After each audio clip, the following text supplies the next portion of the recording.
40 गुणिले 41 वाला अखिल भारतीय भ्रष्टाचार निर्मूलन संघर्ष समितीचा अखिल भारतीय भ्रष्टाचार निर्मूलन संघर्ष समितीचा असल्या अधिकाऱ्यात करत काय असल्या अधिकाऱ्यात करत काय तत्पर अधिकाऱ्याच्या नावानं असल्या अधिकाऱ्याच्या नावानं हम तुम्हारे साथ हैं बाबा तुम आगे बढ़ो हम तुम्हारे साथ हैं असल्या अधिकाऱ्यात करायचं काय खाली मुंडका वर पाय लाच खाऊन अधिकाऱ्यात करायचं काय खाली मुंडका वर पाय अखिल भारतीय भ्रष्टाचार निर्मूलन संघर्ष समितीचा अखिल भारतीय भ्रष्टाचार निर्मूलन संघर्ष समितीचा आमच्या मागण्या पूर्ण करा नाहीतर खुर्च्या खाली करा वंदे वंदे अखिल भारतीय भ्रष्टाचार निर्मूलन संघर्ष समितीचा अखिल भारतीय भ्रष्टाचार निर्मूलन संघर्ष समितीचा वंदे वंदे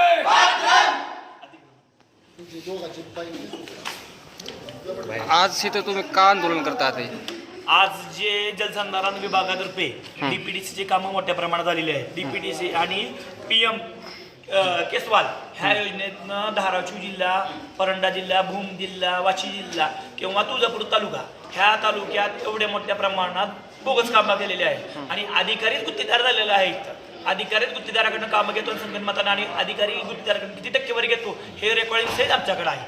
आम्ही अधिकाऱ्याला जे बोगस कामं झाले त्याची पुरावे पण आम्ही अधिकारी दिलेले, तरी आतापर्यंत 6 महिन्यात एकही पत्रव्यवहार ऑफिसकडनं झालेला नाही. तरी अधिकारी जवळ आम्हाला लेखी स्वरूपात आमच्या मनासारख्या मागण्याप्रमाणे जर उत्तर देत नाही तर आम्ही ऑफिससमोर उठणार नाही. ही आमची संघटनेतर्फे ठोस भूमिका आहे. बरोबर. अखिल भारतीय भ्रष्टाचार निर्मूलन संघर्ष समितीच्या आज हे DPDCला जे आंदोलन आहे आमचं, आज आम्ही लोकशाहीच्या मार्गातून आंदोलन करत आहोत. लोकशाहीच्या मार्गातून आंदोलन हे आमचं शांततेप्रिय आंदोलन असून ह्या अधिकाऱ्याने जवळजवळ धाराशिव, तुळजापूर, भूम, परंडा, उमरगा तालुक्यामध्ये पूर्ण जे कामं केलेले आहेत, निकृष्ट दर्जाचे करून या कामामध्ये गुत्तेदार सुद्धा अधिकारीच आहेत याचे पुरावे देखील आम्ही पूर्ण या अधिकाऱ्यांकडे पूर्ण पेनड्राईव्ह प्रमाणे आम्ही त्यांना अधिकाऱ्याकडे पोचवलेले आहेत. तरी देखील यांनी आम्हाला आजपर्यंत कुठल्याही प्रकारची कुठल्याही कारवाई केलेली नाही. कारवाई तर नाहीच नाही. आणि आज देखील आंदोलन असताना देखील अधिकारी आज 12:30 पावणे 1 वाजता ऑफिसला येऊ शकतात. म्हणजे यांची किती निष्काळजी आहे ऑफिसमध्ये काम करण्याची हे यांच्या वागणुकीवरून दिसून येतं.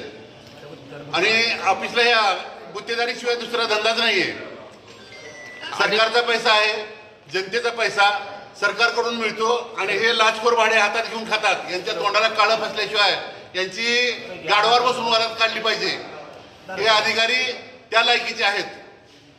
कुठले अधिकारी तुम्हाला माहित का ते जे जे गुत्तेदारी आम्ही करतात? त्याचा पुरावा पूर्ण दिलेला आहे त्यांच्याकडे. त्यांचं नाव काय आहे? आम्ही नावं सांगून मग उपयोग काय त्याचा? हा, आम्हाला फक्त एवढं म्हणणं आहे की आम्हाला गुत्तेदाराचं काय नाही. अधिकारी जे गुत्तेदाराच्या हाताशी धरून जी कामं चालू आहेत ते कुठेतरी आळा बसला पाहिजे. आणि जलसंधारण दिन हा मुख्यमंत्री साहेबांनी 21 ऑगस्ट दिवशी ठेवलेला आहे. आपल्या एकतर मराठवाडा पहिल्यापासून पाण्याला तरसलेला आहे आणि एवढ्या स्वरूपात मोठ्या स्वरूपात जर निधी मराठवाड्यासाठी येत असेल आणि अधिकारी जर त्याला लाटत असतील तर ही चुकीची गोष्ट आहे. एकतर मराठवाडा पहिल्यापासून दुष्काळी आहे आणि जलसंधारण म्हणजे पाणी अडवणे हे जर काम हे निकृष्ट दर्जाच्या अधिकाऱ्याला जर हप्ते घेऊन किंवा हप्ते अधिकाऱ्याकडे पैसे घेऊन जर अशा गोष्टी करत असतील तर चुकीचे आहे. प्रत्येक अधिकाऱ्यावर कडक ती कडक कारवाई झाली पाहिजे ही आमची संघटनेतर्फे ठाम भूमिका आहे. निर्मूलन समिती तुळजापूर गणेश पाटील प्रभाकर यांनी जे निवेदन दिलेलं आहे त्यांच्या पत्रानुसार दिनांक 15/10/2026 पर्यंत पूर्ण कामाची चौकशी करून अहवाल सादर करण्यात येईल आणि दोषी व्यक्तीवर कारवाई करण्यात येईल. ज्या अधिकाऱ्यावर आरोप घातला तुमच्या काय नाही भ्रष्टाचार का झाला नाही, भ्रष्टाचार झालेलं नाही, काम झालेलं आहे. कामं झाले, कामं जागेवर आहे. ते गुत्तेदाराशी संगनमत करून त्यांनी काय ते काम करायचं? असा काही प्रकार नाही. फोटो सगळे करतात, फोटो सगळे आहेत.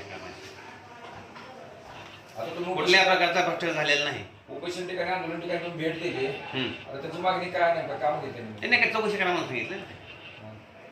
तर आम्हाला म्हणजे पूर्ण कामात चौकशी करायला वेळ लागतो, 2 महिने वेळ द्या. 15/10/26 चौकशी पूर्ण करतो मी. कसं लेखी दिले तयार होईल, पत्र तयार होईल. महाराष्ट्र पोलीस टाइम्स चॅनलला लाईक आणि सबस्क्राईब करा. धन्यवाद.